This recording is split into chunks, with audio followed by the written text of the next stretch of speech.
Bem-vindos à 21ª aula do nosso Quartas Excepcionais. Para quem não nos conhece, eu sou Ive Malafaia e divido este canal com minha querida amiga Dulce Pontes. Oi, Dulce, dá um olá para o pessoal. Oi, olá, pessoal. Um prazer estar aqui. Esse canal que a gente aprende tanto com essas aulas, né, Ive? É um prazer estar aqui. Vamos lá para mais uma aula hoje. Pois é, pessoal, e a gente deu um intervalinho para quem nos acompanha.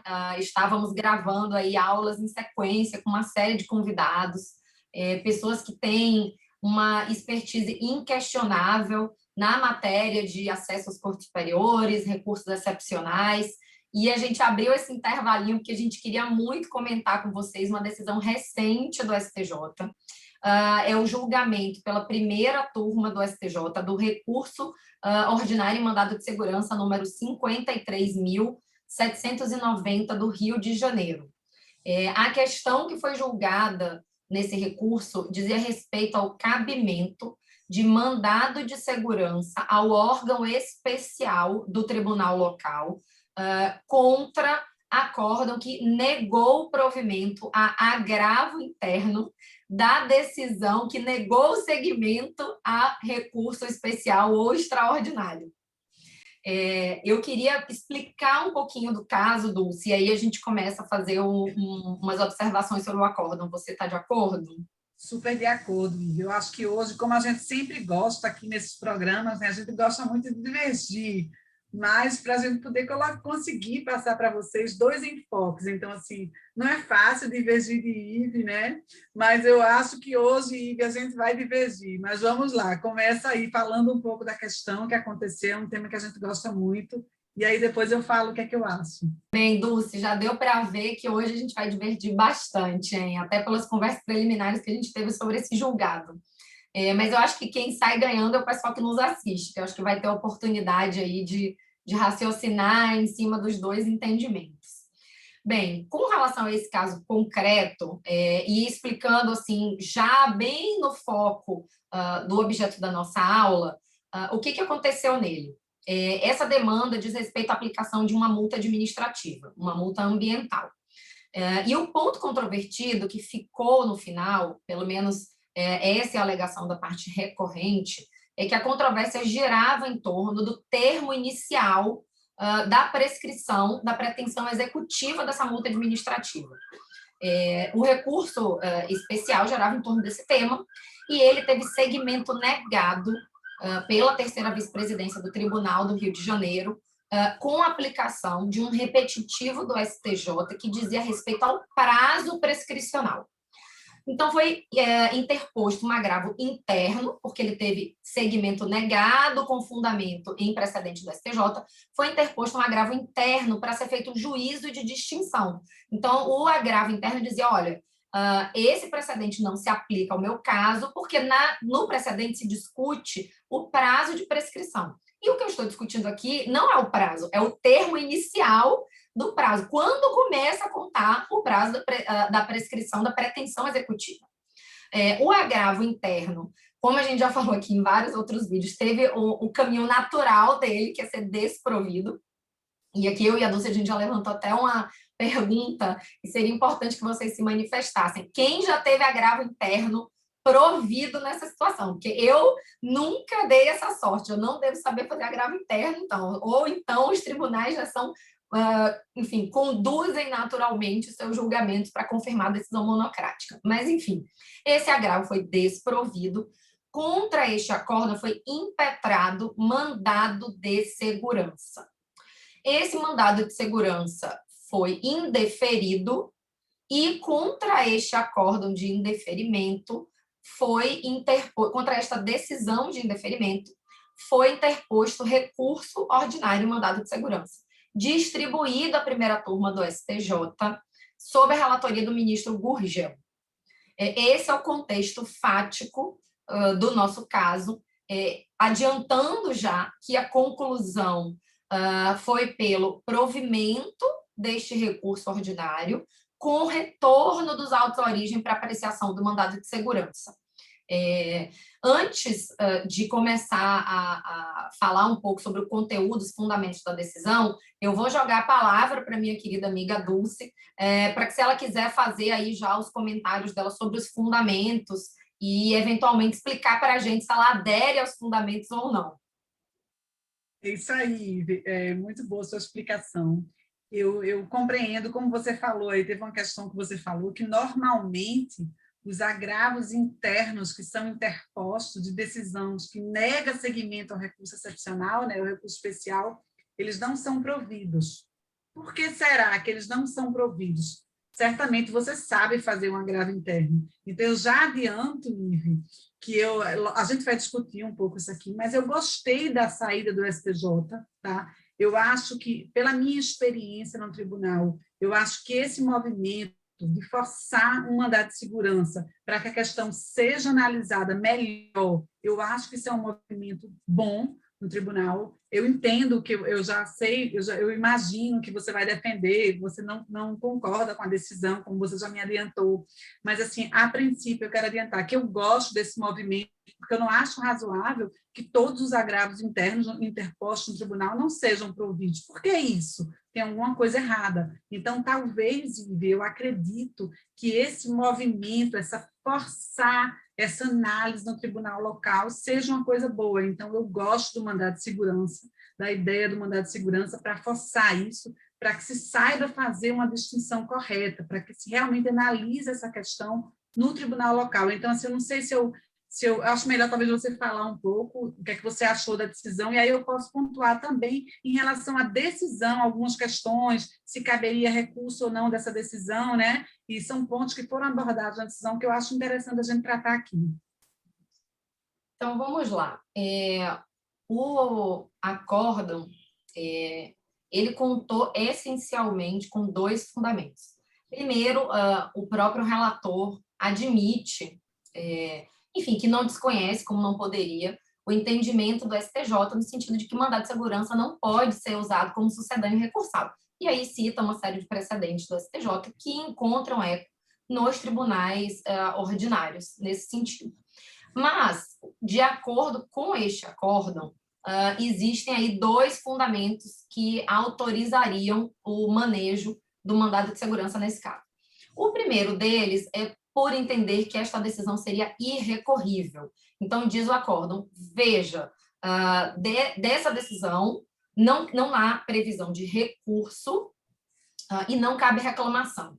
E aí eu vou abrir um pequeno parêntese para explicar uma questão referente a esse acordo. Ele foi julgado pela sistemática do código anterior. Esse é um caso em que o recurso foi aplicado ainda na vigência do CPC de 73 e a decisão foi dada à luz do 543C do CPC de 73. Apesar de que, para a nossa discussão, acredito que não vai fazer diferença para o nosso cenário atual, porque, na verdade, o nosso cenário atual transformou em lei um entendimento que o STJ já tinha consolidado por sua jurisprudência. Porque o artigo 543C, no parágrafo 7º, previa a possibilidade de se negar seguimento a recurso especial se o acórdão estivesse alinhado com temas já afirmados no julgamento de repetitivos. A lei não dizia que não cabia outro recurso, que não cabia agravo, que cabia agravo interno. E isso foi uma construção do STJ no julgamento da questão de ordem 1.154.599 de São Paulo, pela Corte Especial de Relatoria do ministro César Asfor Rocha. Então, o que o STJ fez? Criou, por jurisprudência, uma hipótese de irrecorribilidade das decisões. E isso, no meu entendimento, até pelos fundamentos que a gente já sustentou em inúmeras outras aulas, era assim, carecia aí de respaldo legal, constitucional, tribunal não pode legislar sobre matéria processual. Então, veio o CPC de 2015 e transformou em lei, ainda com as ressalvas que a gente já fez em outras aulas de inconstitucionalidade, mas criou aí uma hipótese legal de que, contra a decisão que nega seguimento, só caberia o agravo interno, ou seja, não há uma via de acesso ao Tribunal Superior, que foi o tribunal que criou a tese, que fixou a tese do repetitivo, e fica, assim, este tribunal sem dar a última palavra sobre sua correta aplicação. Então, assim, o fato desse julgado ter sido proferido à luz do CPC de 73 não muda, não quer dizer que orientação diversa será dada à luz do CPC de 2015, porque o que nós temos, na verdade, é uma continuação, agora, por meio de lei infraconstitucional, de um entendimento que já tinha sido cristalizado pela jurisprudência. Então, voltando... Só um parênteses, na realidade que a gente tem hoje, é bom deixar isso bem claro, na realidade que nós temos hoje também, se um recurso especial ele tem uma negativa de seguimento com base no 1030-1, como teria sido o caso, e a parte interpõe, e aí essa decisão ela só está fundamentada no 1030-1. Essa decisão só comportará um recurso, o agravo interno. Então, até se fala isso um pouco no voto, de fato, essa decisão ela só comportava um caminho, o agravo interno, jamais hoje o nosso agravo do 1042, porque ela tinha fundamento só na aplicação da temática, então, de fato, o único caminho que a parte teria era o agravo interno, ela se utilizou do agravo interno, e dessa decisão do agravo interno não cabe reclamação, como o STJ já se posicionou. Então, ele estava realmente diante de uma decisão que ele não poderia fazer mais nada, foi quando ele impetrou o mandado de segurança, não é isso, Ive? Na nossa realidade hoje seria isso que ele teria. Exatamente. Então, um dos fundamentos, voltando aos fundamentos da decisão, do acórdão, um dos fundamentos foi a decisão do agravo interno, que desproveu o agravo interno, seria irrecorrível, seja porque não caberia o agravo em recurso especial, que era o agravo do antigo 544, seja porque não cabe reclamação, e aí ele se utilizou do precedente recente do STJ pelo descabimento de reclamação. E o outro fundamento foi o ato em si, ou seja, a decisão do tribunal local seria teratológica, e aí ele entra nas razões de mérito. Diz o voto desse julgamento do RMS, diz o voto da primeira turma do STJ. A decisão em si seria teratológica, porque a questão controvertida não diz respeito ao prazo prescricional, e sim ao termo inicial. Então, de fato, e o acórdão é conclusivo nesse sentido, o precedente não deveria ser aplicado ao caso concreto. Então, e, não obstante ter chegado a essa conclusão, o que por si só já seria o suficiente, pelo menos no meu entender, para dar provimento ao recurso ordinário, já que se entendeu pelo cabimento de MS, mas aí vem o grande finale, que é não julgar o mérito do MS, mandar o processo de volta para o tribunal local para que ele julgue o mérito do mandado de segurança, ao fundamento de que não poderia haver uma supressão de instância, de que a causa não estaria madura. Então, esses são os fundamentos do acórdão. Dulce, você quer defender primeiro ou eu já vou atacando? Como você quer fazer? Não, comece a atacar e depois eu defendo. Então, tá bom. Né? Vamos lá. Por que eu entendo que o STJ não andou bem nessa sua conclusão? Eu acho que, antes de tudo, acho que vale até destacar que, veja que, nesse caso, o STJ admitiu o mandado de segurança, mas poderia ter julgado o recurso, não julgou e devolveu para o tribunal, para que o tribunal julgue e faça o distinguishing. Ao tempo em que, quando os mandados de segurança são impetrados contra acórdãos da Corte Especial, o entendimento do STJ é pelo descabimento de mandado de segurança. E aí eu trago aqui o exemplo de um caso que a situação é em tudo análoga. Houve um acórdão, se não me engano, da segunda turma do STJ, foi interposto um recurso extraordinário contra esse acórdão.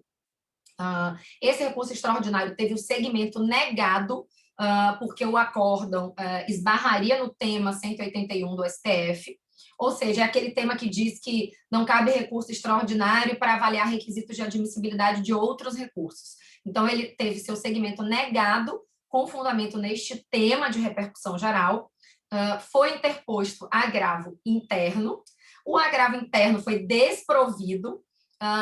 Neste caso concreto, e aí eu me refiro ao MS 25.377 do DF, que foi julgado pela Corte Especial, relatoria do ministro Herman Benjamin. A parte, depois do desprovimento do agravo interno, chegou a tentar o agravo do 1042, foi barrado, disse, olha, desse acórdão não cabe. Como ainda estava no prazo decadencial para impetração de MS, foi impetrado MS, ou seja, um caso em tudo análogo. Me falo de MS impetrado contra o acórdão que negou provimento ao agravo interno. E o que o STJ decidiu nesse caso? Corte Especial disse que o mandado de segurança é uma medida excepcional que só cabe contra ato teratológico e que, nesse caso, não tem teratologia, não há direito líquido e certo à apreciação desse distinguishing pela via do MS. Então, assim, quando é para dar mais trabalho para o STJ, não cabe ao MS. Se o trabalho for para a corte ordinária, cabe ao MS. Então, assim, eu já acho que esse julgado, esse é o meu primeiro ponto, ele entra em rota de colisão com a jurisprudência do STJ, da sua própria Corte Especial. E aí, a título de curiosidade também, cito outro julgado da Corte Especial, mandado de segurança 25.680 do DF, de relatoria do ministro Og Fernandes, no mesmo, com o mesmo entendimento do caso paradigma que eu acabei de mencionar. E aí ainda há um fundamento a mais e muito claro no sentido de que o mandado de segurança não pode ser usado como sucedâneo recursal.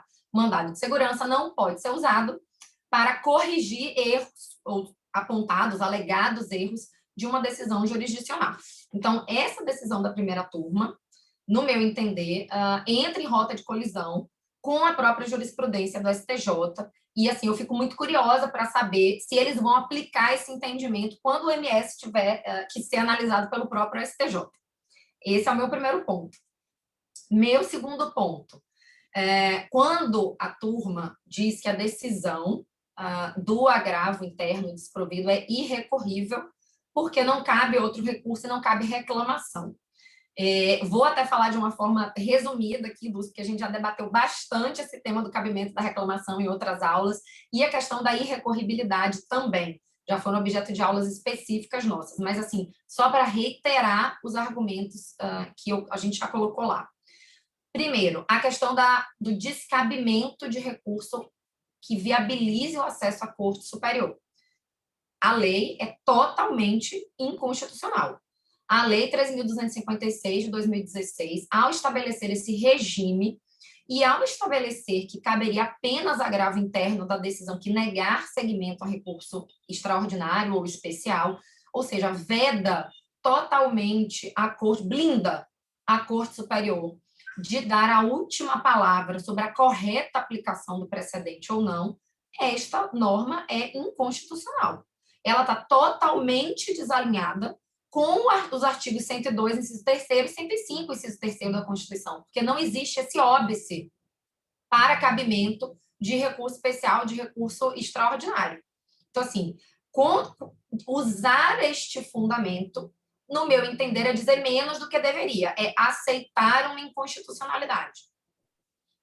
Quando se diz na sequência que não cabe reclamação, o descabimento da reclamação, no meu entender também, é mais se esconder atrás da jurisprudência do STJ para se blindar dos milhares de processos que continuam tentando subir às cortes superiores, porque o descabimento da reclamação, nesse caso, é um reforço à inconstitucionalidade de vedar as cortes superiores da apreciação, da aplicação dos temas, né, das teses jurídicas por eles produzidas. Então, o descabimento de reclamação e o cabimento de MS para a própria corte, na minha cabeça, não faz muito sentido, até porque o problema que eu entendo aqui é um problema de autoridade, ou seja, um recurso tem o seu segmento negado, porque a tese confrontaria com a tese do recurso, confrontaria com a tese do repetitivo. Quem tem autoridade para dizer se a tese foi bem aplicada ou não? Quem criou a tese? Então, assim, quando o cerne da controvérsia está muito mais focado na questão da manutenção da autoridade do tribunal, o veículo não é a OMS, a reclamação ela existe para isso. Então, assim, já comentamos sobre isso, o desacerto está em não caber a reclamação. O desacerto está em termos de uma lei inconstitucional. Então, o MS, me parece que é uma saída muito conveniente para os tribunais superiores, porque joga mais uma vez a bola para o tribunal local. Tanto que, assim, é o mesmo órgão que vai julgar o MS, é o órgão que desproveu o agravo interno.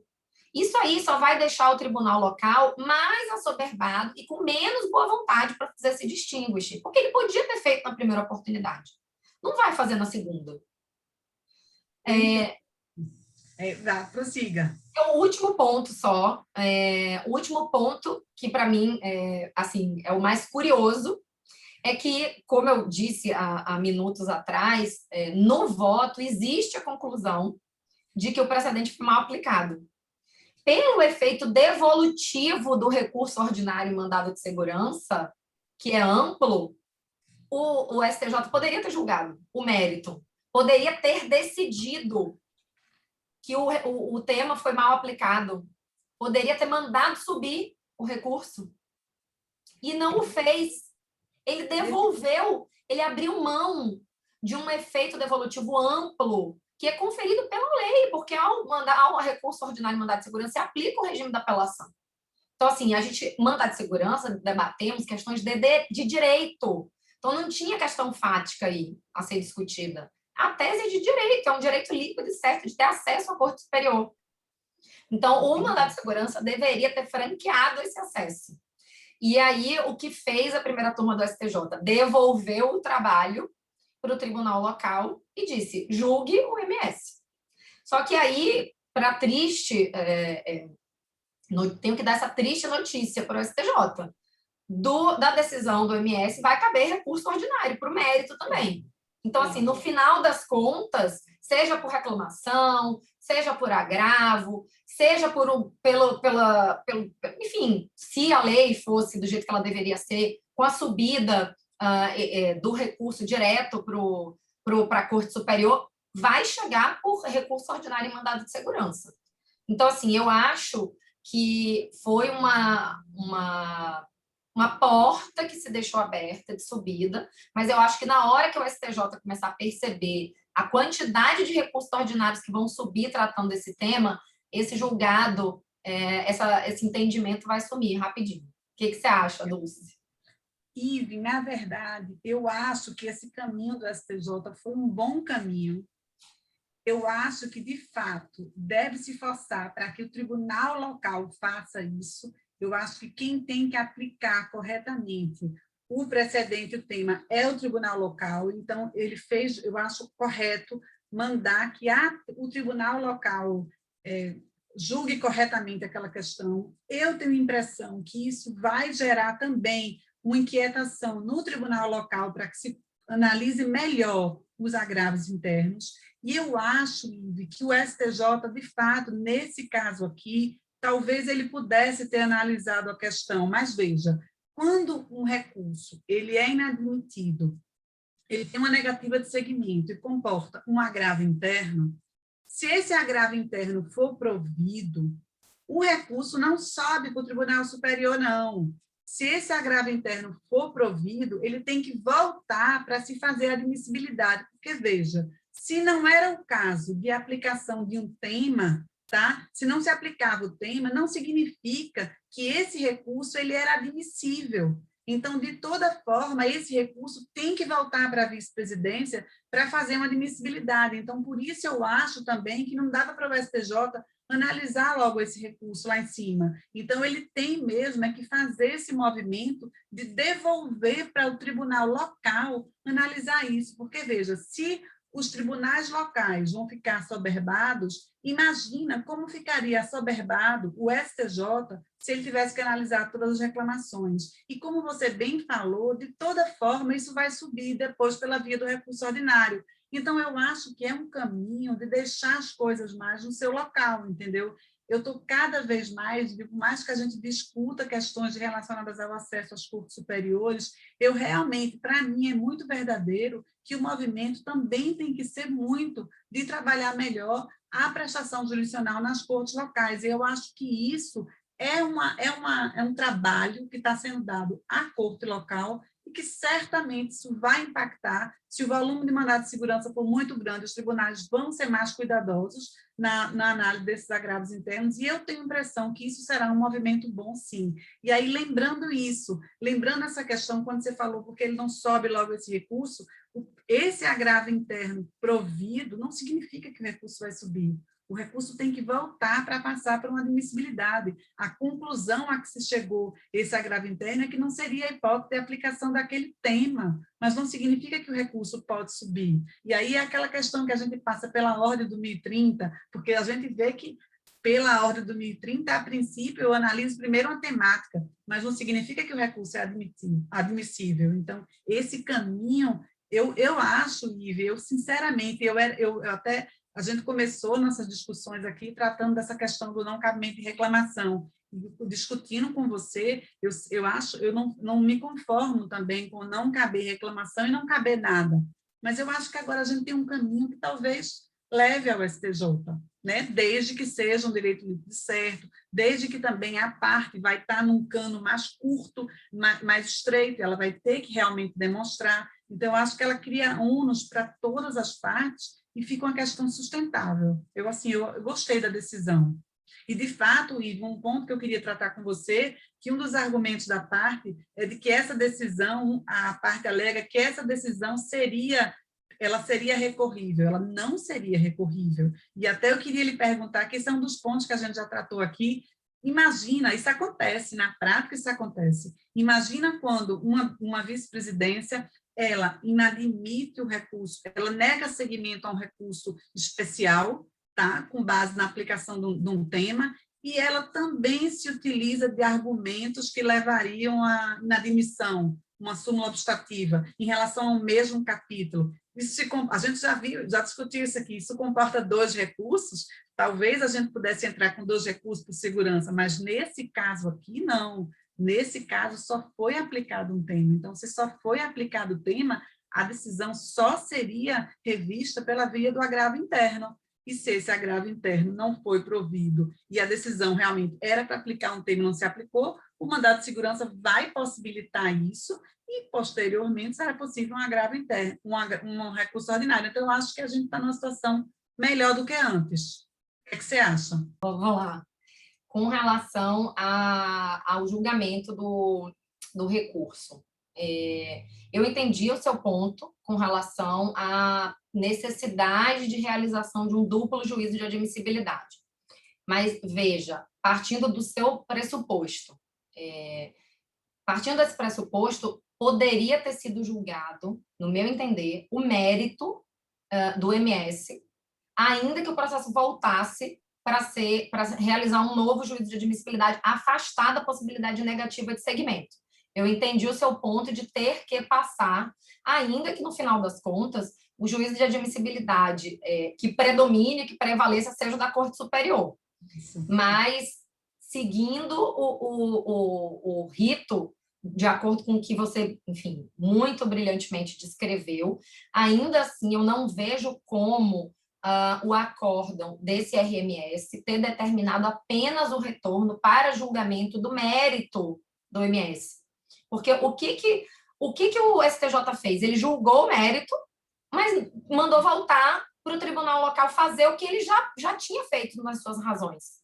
Então, o que o STJ deveria ter feito? Ter dado provimento a este recurso e pedido que o tribunal local, que o Tribunal de Justiça do Estado do Rio de Janeiro, faça uma nova avaliação da admissibilidade, afastada a possibilidade de negativa de segmento. Então, assim, ele jogou mais uma vez o distinguishing para o tribunal local. Entendi. Então, essa que eu acho que foi a sacada do STJ. Eles abriram mais uma via no tribunal local, ou seja, já criaram, por jurisprudência, depois confirmado no CPC de 2015, um agravo interno. Aí agora, como se, assim, existe aí uma enxurrada de agravos que não sobem e o jurisdicionado tenta, de todo modo, veicular, né, chegar por novos veículos, reclamação, petição avulsa, outro recurso especial, outro recurso extraordinário, enfim. Ele criou mais um degrau, ou seja, agora desse acórdão do agravo interno cabe MS. Então, continua jogando a bola para o tribunal local fazer o juízo de distinção. Sendo que, se você lê o acórdão, o próprio acórdão do STJ já fez o juízo de distinção e já afastou o precedente. Então, assim, ele poderia muito bem ter dado provimento ao recurso para que o tribunal local fizesse a análise da admissibilidade, excluída a hipótese de aplicação do 1030, inciso 1º, já que o tema não se aplica ao caso. E isso não foi feito. E é isso que eu acho que eles não perceberam, porque se esse mandado, se essa impetração for afastada, se for denegada, se a segurança for denegada, vai caber outro RMS do mérito. Não de uma decisão que... Uma situação meio estranha. Nesse ponto, Ive, eu concordo com você, e criou até uma situação um pouco estranha nisso, porque imagina, o STJ sinalizou que estabeleceu, né, que cabe o mandado de segurança e que a hipótese não é a decisão era teratológica, então não era para aplicar aquele tema, né? Ou seja, imagina agora como é que a corte local vai julgar esse mandado de segurança, porque ela não pode mais dizer que cabe, aplicável o tema. Então, o tema não é aplicável mais. Então, o que é que o tribunal local vai fazer agora? Vai dizer o que o STJ falou, que não é aplicável o tema. Então, realmente, ele não ficou claro quem é que vai julgar o mérito aí, quem é que vai analisar isso. Nesse ponto, eu concordo com você. Eu gostei do caminho que foi criado, eu acho que é um caminho legal. Eu acho que isso impacta na prestação jurisdicional no tribunal. Isso, com certeza, não se quer mandado de segurança, vários mandados de segurança. Então, eu acredito que isso vai criar um movimento, talvez, necessário na análise desses agravos internos, entendeu, Ive? Eu tenho um pensamento otimista em relação a isso aí, mas, de fato, ficou um pouco confuso. E eu também acho que seria complicado o STJ ele assumir esse distinguish. Então, ele jogou para o tribunal local e já era de esperar. Eu até queria fazer um estudo a quem compete esse distinguish, porque termina competindo realmente ao tribunal local. Mas aí ele não quis se comprometer tanto, talvez, né? A ponto de julgar a questão. Mas, por outro lado, o tribunal local fica agora sim. Ele fez. Ele não fez, mas ele fez o distinguish, porque o tribunal local agora não vai dizer o que é que ele vai fazer com essa questão, né? Mas, na verdade, isso não constou do decisório, né? O que o STJ mandou foi, agora julgue o MS. Assim, é possível, ainda que tenha ali no acórdão do STJ o que o tribunal local deva fazer, mas não há um comando mandatório nesse sentido. Se a segurança for denegada, se as conclusões do agravo interno se repetirem, né, no mandado de segurança, no sentido de a aplicação está correta do tema, vai caber um novo recurso ordinário em mandado de segurança para que o STJ faça o juízo de distinção que o tribunal local não quis fazer. Então, assim, quando você fala que ainda se pergunta quem caberia, né, esse juízo de distinção, assim, eu já agitei minhas bandeiras aqui nas outras aulas todas que a gente acabou tocando nesse ponto. Eu acho esse ponto um dos pontos mais, talvez o mais, e aí eu seria suspeita, porque a matéria é do nosso interesse, é do nosso gosto, mas acho que o ponto mais sensível do Código com relação à sua incompatibilidade com a Constituição. E, na verdade, esse ponto não é nem da redação originária do Código, né? Não teríamos duplo juízo de admissibilidade nesses recursos pela redação original do 1030. Existe aí um vício, claro, no meu entender, de inconstitucionalidade na alteração legislativa que veio com a Lei das Maldades, né, que eu gosto de chamar, a Lei 3.256 de 2016, porque foi essa lei que retirou do Tribunal Superior a última palavra para fazer esse distinguish. E, assim, transformou o STJ e o STF numa corte que cria normas gerais e abstratas para serem aplicadas pelos tribunais locais. Então, isso, no meu entender, e aí já vou eu, como um bom velho disco riscado, repetir isso em mais uma aula nossa, e isso é dar função legislativa para o Poder Judiciário a despeito de respaldo constitucional. Então, assim, você transformou um recurso especial, um recurso extraordinário, em um veículo de produção de normas gerais e abstratas. Um recurso que é para julgar o caso, virou um veículo de produção de normas gerais e abstratas. E aí, Dulce, eu entendi perfeitamente seus argumentos. Eu entendo que, assim, numa visão mais otimista, já não sou tanto, isso pode criar um efeito mais responsável nos tribunais locais com relação ao julgamento dos agravos, porque senão vai começar a pipocar mandado de segurança também lá para tudo quanto é lado.